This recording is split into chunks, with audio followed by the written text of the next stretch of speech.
Hey guys, it's Amy at Zoe Beck, and I'm going to do my weekly reading update for November 3rd, 2019. So this week was a busy week at work. I was still getting over being sick. Actually, I was still pretty sick at the beginning of the week. I just barely made it through on the first day. But I got steadily better, and again, I'm feeling better today. Although Friday and Saturday I kind of still had more residuals. My voice actually almost sounds normal. Almost there. So I'm feeling a lot better, which is good.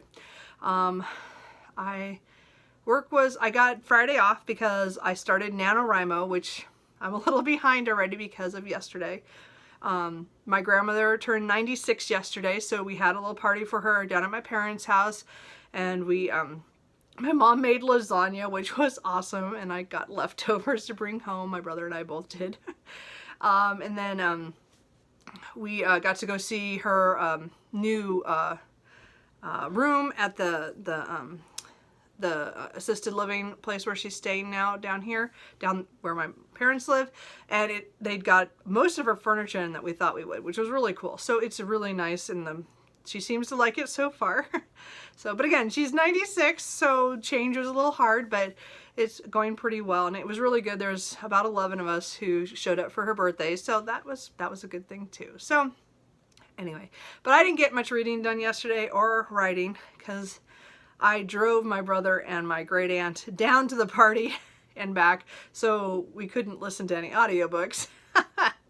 And then my writing, I wrote a little bit before I left, and then I wrote a little bit when I got back, and then I was just too tired to focus. So today is my catch-up day on both reading and writing for what things I would like to get done. Anyway, so that's a long intro to say. This week was not my best reading week, but I got one thing done that I'm very happy about, and then I made a couple of decisions that we'll see how this goes. So, I do want to put up okay, I don't know if I'm DNFing this book, but I'm not enjoying it, so I'm almost to the point of saying I just DNF it and move on. The problem is I have 2 other books by her, so now I want to try them to see if they're written the same way, because if they are, I just need to get rid of them, and she's not a author for me, just the way the narrative is put together. And that is Anya Seton, and this is Dragonwyck. And I wanted to love this book. I did. I was really, really excited about this. And I just can't do it. So this is a story about Miranda. She's 18, so she's, pretty teenager-ish. And again, this is in the 1843. So she lives in Connecticut on a small farm with her family, and she gets an opportunity to become a companion to a distant cousin that lives in New York. And so she, who has quite a bit of money and has an estate called Dragonwyck. So she gets to experience New York City for the first time, and that was fun. Like, I liked that whole area, that her getting to decide to go to New York and then meet up with her cousin, and then she got to go, up the Hudson. And it was on a steamboat. I think it was all really well done. I think the description's good. I don't have any problems with that. Definitely has spooky vibes, because I think this is, a little bit gothic in some ways. But my problem was we were jumping heads.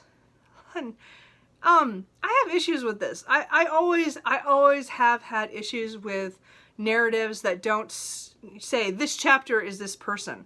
I have real problems when you're in a scene and you go from one head to another a lot. And I have real issues with that. And I don't know if that's just my writer brain not liking that, and I've never liked that. Like, the only books that I let get away with that for some reason is a romance, because it's usually about the couple, and it's a very internal thoughts from both sides. You want both sides of that scene.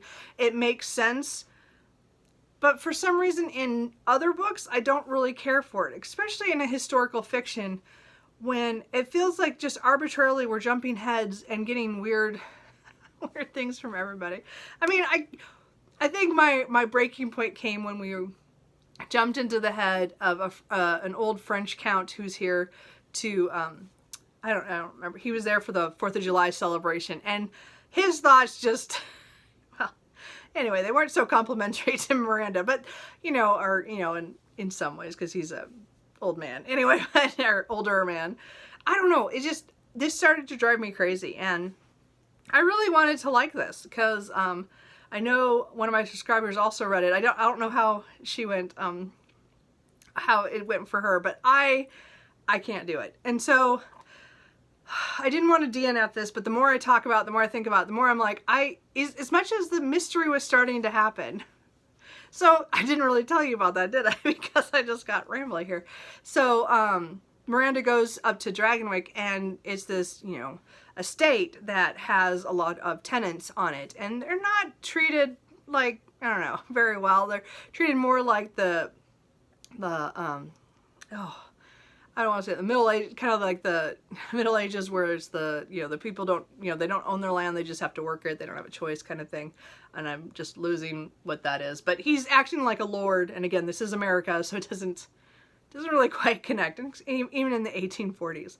So things are going wrong for that, and then he and his wife are, the cousin that she goes to stay with is Nicholas, and he and the wife have had issues, and they have things going on, and that is actually one of the things that really, really upset me about this, was the description of, I can't even think of her name, because I don't care enough, but Nicholas's wife is described so rudely. I mean, she is kind of a rude character in the way, but she's very overweight, and the way that it's described and talked about from everybody's point of view, I mean, yeah, I'm sure people think that, but I don't know, it had it where everybody felt the same way about her, and it was kind of annoying. Anyway, that was just a side note. That was actually not the reason why I didn't like the book.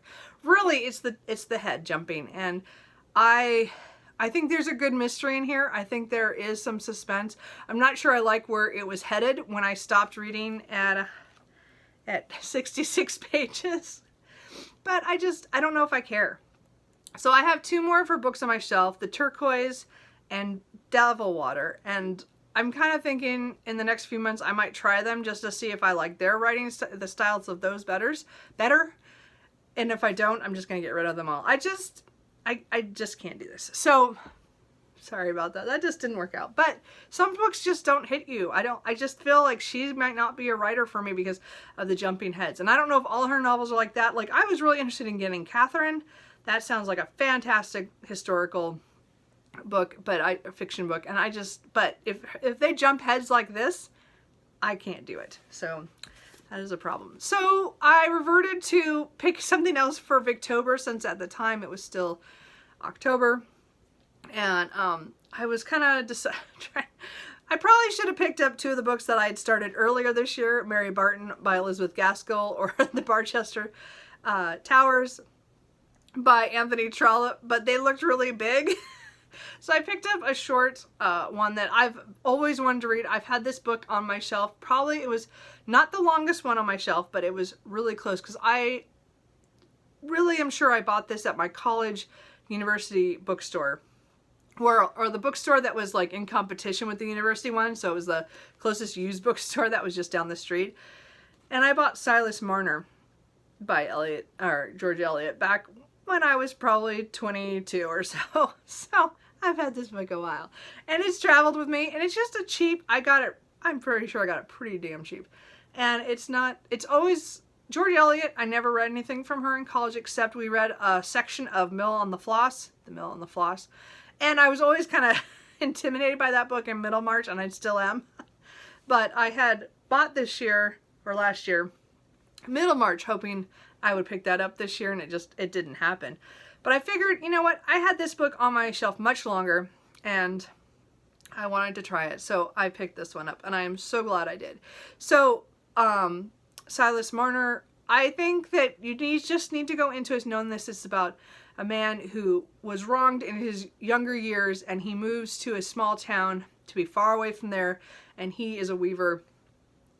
So he has a big loom in his house, and that's what he does all day and all night. And in the beginning, all he cares about is gaining money that he stores and hoards, and looks at it at night as his like entertainment when it's too dark to do anything else. And then one day, the gold is stolen. And then it's what happens to him when that happens. And there was a lot in here I was not expecting. There was a lot more of local life, the village life, like of we get to know the people in the village. And I didn't realize we were going to really do that, but it was kind of really neat because, or it was different. I wasn't expecting the first couple chapters that talked about the Case family and, or Cass, I think it's Cass family, sorry. And I wasn't expecting them to be a big part of the story, but it turns out they really are. So, in some ways, I've seen some criticisms on this of, you know, it being kind of just too light or, you know, there's not much to this. But I found this very moving, especially with Silas Marner. I found him a character very fascinating with his back history, but also how he dealt with things going forward and as things changed and made him change to do other things and to actually become more of the community.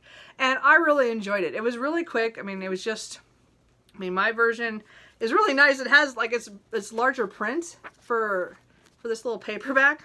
I don't know, but it was nice.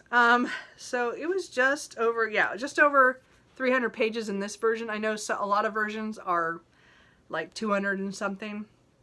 I mean, I think they can be pretty, it matters on your print size. But, you know, as I said, I really enjoyed this. And I'm so glad I picked this up for Victober. And it was the last one I finished. And, I mean, I finished this on Halloween. I wish I could have picked up some other smaller stuff that, you know, but just the week was long and I didn't read that much every day. But this was like a fantastic pickup for me, to me. So it definitely gives me the idea that I do need to pick up more George Eliot. I didn't get along with all of her writing. Like, there are certain things that I'm like, well, okay, that was a weird way to say that or to do that. But overall, I still like the way this story was structured. I did like the way it went. I like the way it wrapped up. I was kind of surprised about a little bit of it. Not as in just one little chapter she went kind of in and out that I was like, oh, what, oh, I wasn't expecting to do that. And so I did really enjoy this. And so as I said, I think next year people should read more Silas Marner. I thought it was a really good introduction to George Eliot. But I just don't know how the bigger novels are going to go because I now own Adam Bede and Middlemarch. So I'm not sure which one I'm going to pick up, but I hope to pick up one next year or the year after. I won't promise, but I really did enjoy this and I'm so glad I read that. So I did kind of talk about that a lot, but I really, really loved that. I did want to mention that I did dip into the Friendly Dickens by Nori Epstein. I think on Sunday or Monday when I was having trouble reading Dragonwyck. And I just read the chapters on Bleak House. So I think I'm going to do, I said I haven't done a review on Bleak House yet. So, but I really did enjoy the little talking about the story, kind of going into an overview of certain things. So don't read this if you have not read the books. I'm only reading the sections of books that I've read. So again, this book is going to go back on my shelf until I pick up my next Dickens. But it has like some little stories about things in his time period and his life and things too as well. So I assume that by the time I start finishing more Dickens, I'll read more of this book. But this is just going to be a reference book. That's pretty much what it is. So I just want to point it out because, again, I found it on, I think, Instagram. I saw it on somebody's channel, and I was like, oh, I need that for... And it was really good. It was just a good little... And, again, it was really interesting to read that after I watched all of Katie at Books and Things, all of her videos on Bleak House from her serial read-along, which are fantastic. And if you read Bleak House, definitely go watch those videos. They are so informative and very thought-provoking. And this was kind of interesting because there was a couple points that she and this were a little different, and I didn't really agree with this one as much as I did with Katie. So that was kind of funny. It was kind of interesting. So not too big things. They're just little things. But anyway. So on the 1st, I started NaNoWriMo at midnight. So I didn't read a lot the next day, but I did start A Walk in the Woods by Bill Bryson. So I'm about 146 pages, 47 pages into this. This is my first pick for Nonfiction November. Hopefully everybody knows what that is now. I've made quite a few videos about Nonfiction November. So this is my first pick. This was the one that when I was talking about possibilities is the one I got the most votes on. So I was like, definitely picking this one up. And I've wanted to read this for a long time. And I've never read a Bill Bryson as well. And now I see why people really like him. I really like his humor. I like how we get so many great facts about what's going in the area. Because again, this is about rediscovering America on the Appalachian Trail. So he and his friend Katz are hiking the trail, and it's hilarious in a lot of ways, and you're just like, wow, I would never do that. Like do the trail that many days. It was just, it is incredible. And again, I'm using this for the prompt sport, and I think it does. I would totally say that this works for that prompt. And I totally, so far, recommend it. Again, I'm only 147. I wanted to make to 157 as the part 2 starts, but I didn't make it last night. I was too tired. So today I'm hoping to get most of this read. I mean, I really hope to, because again, I have another 140 pages left. So I'm hoping to finish this today, but I have to write because I'm a little behind on my writing due to yesterday with family. So my goal is this evening to try to knock out as much of this as I can. And I'm really, really enjoying this. And I'm so glad I picked this up. So I totally, so far, really like that. So I did want to talk about my audiobooks. I'm having kind of audiobook issues. I want to listen to audiobooks, except right now at work it's just not feasible with, I'm training someone new. So I don't think there's going to be any time this week I'm going to get to listen at work. And in the mornings, I just never want to turn on the audiobook on the way to work. I don't know if it's just because I'm not awake yet or what. So I'm still listening to North and South, but I might set this aside for December because I want to go on to my nonfiction stuff. I love North and South by Elizabeth Gaskell. I read this a year and a half ago and just adored it. And I was really wanting to reread it this year. So I got the audiobook and I was listening to it for Victober for my reread. So I didn't complete that, but I got 2/3 of the way through. So I still have 6 hours left on the audiobook. And I think I'm going to, as I said, wait till December and then come back to this and then try to knock it out. I just, right now, I want to do nonfiction to be offsetting with my writing. It just, for some reason, as much as I love this, we're getting near the end, and it's just like, oh, I want to read it. But I also want to focus more on this when I'm not thinking about other things. So I'm going to put this audiobook aside, and I will come back to it in December. So I think I'm going to start the audiobook for From Here to Eternity by Caitlin Doughty. Traveling the World to Find the Good Death. So I've read her 2 other books, The Smoke Gets in Your Eyes, and I just finished reading Will My Cat Eat My Eyeballs, which I totally recommend for a light read because it's not anywhere near as heavy as I think these books are. Smoke Gets in Your Eyes in this book is probably going to be. It's much more light because it has to do with kids, their questions about death, and they're so cute, and the pictures in there are awesome, but it's a great book. This, again, I think came out a couple of years ago. And as I said, I just read Smoke Gets in Her Eyes last year. So this is 2017. So yeah, this was already out, but I knew I wanted to do the other one first. So I listened to that one on audio. Now I have this one on audio. It was on a daily deal one day for Audible. So I got it. So I'm going to start with this one. And it's not a very long one. It's an under 6-hour audiobook, but I just figured I'd start with this. And maybe, I still don't know if I'm going to listen to the audiobooks in the morning. On the way to work is just kind of hard. On the way home, great, but my commute is only a half hour, so we'll see. Anyway, so I'm going to do that, and then I'm just going to put up here, ooh, I am really talkative today, sorry guys, the 2 books that I think I'm going to pick up after a walk in the woods. I don't know which one I want to do, so you can maybe tell me which one you think I should read first. So the first one is, I can never say that word. Brunel's... See, you guys don't understand. I can't sound out words. I memorize words. So if I've not heard it, I don't know it. There's Brunel.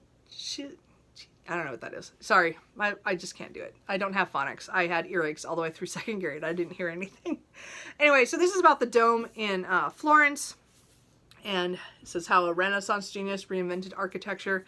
And again, it looks like a really quick book and again, this is my book for design, but I'm not sure this one I might pick up next. I don't know. Or I might pick up Big Magic, Creative Living Beyond Fear by Elizabeth Gilbert. Again, I'm writing my novel. Maybe I need some inspiration. I don't know. So one of those two. It just matters how I feel tonight or tomorrow when I finish Walk in the Woods. I'm hoping I finish it tonight. We'll see. I think that's it. I've talked way too much. Sorry. That's all I have to say for now. So how's your guys' Nonfiction November going? Did you guys have a great Victober? I did. I mean, I didn't finish like a lot of books. Like really, I only finished 3 technically Victorian books. But they were so good. They were all so good. I really enjoyed all of them. And I said 2 or 5 stars. I mean, even the Haunted Hotel was fun by Wilkie Collins. It just was a 4. You know, like it's like, but the other, like the Bleak House and Silas Marner were just phenomenal. I'm so glad I read those. Both of them were great books. And so I just wish Dragonwyck had been better for me. But well, I don't know. I'm pretty sure that's a DNF, but we'll see what happens. So anyway, let me know what you're reading. How are you guys starting off with a lot of good books for your November? Let me know, and I'll talk to you guys later. Bye.